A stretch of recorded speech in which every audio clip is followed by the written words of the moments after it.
Welcome back to another episode. Today we're going to take a quick look at the semiconductor industry. Yesterday Micron reported earnings and the stock is up over 7% today, I believe. But we're not going to take a quick look at Micron earnings. What we're going to do is Micron is kind enough to share insight of the rest of the semiconductor market. They talked about data centers, about the PC market, graphics, mobile, automotive, and industrial semiconductor market. So let's take a quick look at that. If this is your first time here, make sure to hit the thumbs up, make sure to hit the subscribe button, check out the pinned comment where I have free newsletter, free Discord, and I also have a lot of great investing links. So make sure to follow that below. So like I mentioned yesterday, Micron earnings kind of talk about the overall market, and just to put things in perspective, their quarter for this earnings ended on December 2nd. So they're pretty far ahead in the quarter.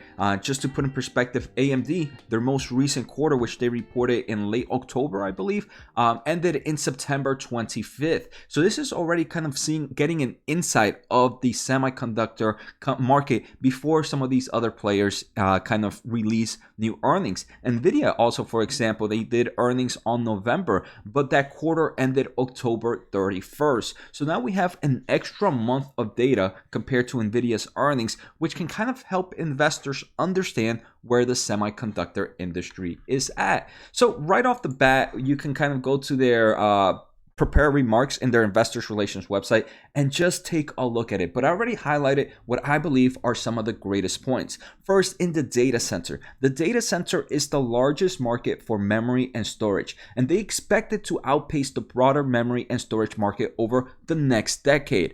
So even though they're talking about memory, this is still part of the semiconductor market, right? So if data centers needs more memory, they're gonna need more computing power, they're going to need more graphics power, more accelerator power. So usually if a product needs more memory, it usually means that they're going to need other products from other chip providers.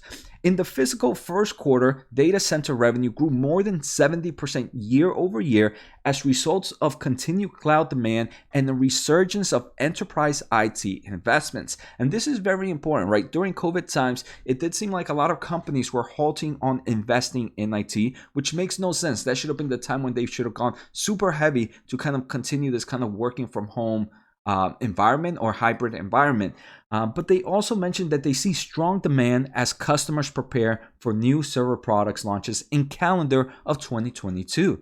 So for each market, I'm going to talk about one company. Obviously, if it was just me, I would just talk about NVIDIA in every single market, but I'm going to give some area of hope for some other semiconductor companies. But first, here in the data center, right, if we're seeing a huge growth in memory and data centers, then we're going to see a huge growth in data center products, and the demand for it is definitely there if they're continuing to develop these projects. NVIDIA is probably one of my favorite players here. They continue to have data center, for example, GPUs, accelerators, different things for artificial intelligence, for machine learning, and all kinds of platforms that help in the data center workload. Another thing that I forgot to take a look at is, but before we begin, let's take a listen to today's sponsor. I want to thank The Motley Fool for sponsoring this video. The Motley Fool is a company that provides investing insight and stock recommendations for investors of all skill sets and risk levels. You guys know I love finding new investing tools and resources to help me scout out new growth stocks. And right now I have a discount for one of my favorite services The Fool offers. Through the Motley Fool Stock Advisor services, you get access to a ton of expert stock picks. Every month you'll get 2 new picks that are aimed at growing your wealth and to help you realize your financial goals. Stock Advisor's average stock picks have done amazing returns. If growing your money is something you'd like to do more of this year, you can visit fool.com/Jose Najarro or click on the link below for access to my special offer and decide if the stock advisor is right for you. Thanks again to the Motley Fool, and now onto today's video.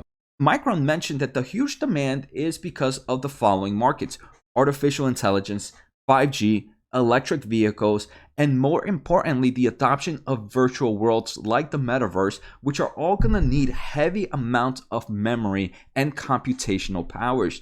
So for me, these are definitely the markets I'm going to keep an eye out for the next few years. Like I mentioned again, AI, 5G, electric vehicle, and virtual worlds. For me, I think my 2 favorites are going to be artificial intelligence and the metaverse. followed by maybe 5G, and then entering the electric vehicle. That's my order. Let me know in the comments below which order of markets do you guys enjoy the most right now. So now the second company, the second market they talk about is the PC market.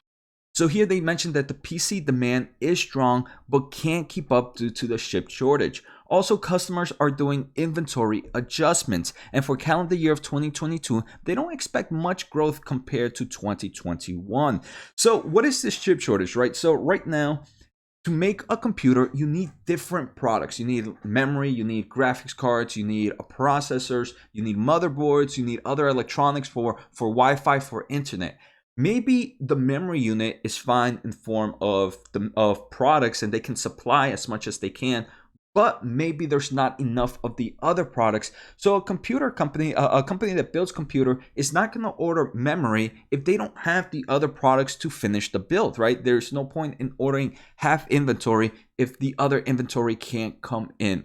So that's what they're seeing in the PC market, and they expect it to continue like that in 2022. A company that I feel could do well with an increase or kind of the huge demand of PC products could be Intel, right? Intel, their processors, they do have memories. They also have other types of chipsets that go into computers.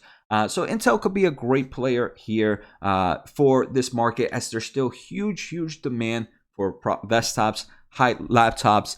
And in the most recent earnings, NVIDIA actually mentioned that they are still seeing high demand in high-end laptops. I don't think that's going to change. I think for this kind of holiday seasons, we're going to see a huge increase in high-end products, which usually have a little bit higher margins. So I'm super excited for that. Next, the next market we're going to take a quick look at is the graphics market. The graphics market is probably the easiest one. They saw increased revenue sequentially and year over year. So the graphics market is still strong. I mean, we hear from AMD, we hear from NVIDIA. This is a market that at the moment does not have any time to hit the brakes. It's just going 100,000 miles per hour. Obviously, a big player in here would probably be AMD. I know NVIDIA could be one here. Obviously, it is. But like I said, I wanted to take a look at different companies that deal within this market. I can't just pick NVIDIA for all of them. But AMD, they do have their RX graphics cards that deal for both. They also have accelerators for the data center market, which they just released a new one. So right here, AMD can be a big player in this market. Next, let's take a quick look at what else do we have. Next is the mobile market. So the mobile market revenue grew 25% year over year, as 5G smart sales are forecast to exceed 500 million units in calendar year of 2021, with 700 million units forecasted in calendar year of 2022. So not only is there are they seeing an increase of phone sales, which is good, but as phones become more technological advanced, they need more chips, right? So the more chips that they have, the better for the semiconductor industry. And this is also a market that is growing. So here I actually put two companies to kind of deal in the 5G or the mobile market. First is going to be Qualcomm, right? Qualcomm creates numerous 5G products for antennas. They also create numerous processors for phones. There has been a bit of competition in this market entering, and a lot of the big players in the phone industry kind of create their own phone chips now, but I think Qualcomm is still a great player here. The second one obviously is going to be the big player, Apple, iPhone. So kind of seeing this revenue growth right now, or in the memory unit for the mobile market, it tells me that, hey, phones are going to have a great quarter this year, even though there have been some analysts that say, hey, it might be a bit weak.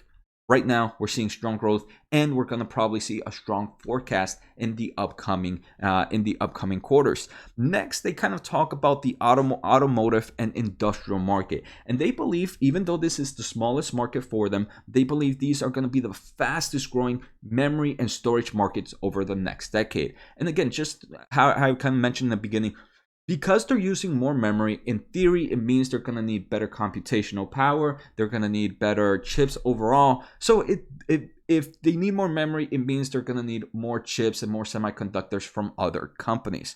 So let's kind of start off with the automobile industry. Right now, the automobile industry is expected to have flat production this year compared to 2020 because of overall chip shortage. But But what they're seeing is an increase in electric vehicle adoption and smart vehicles. So each vehicle, even though they're producing about the same amount of vehicles, each vehicle needs more chips.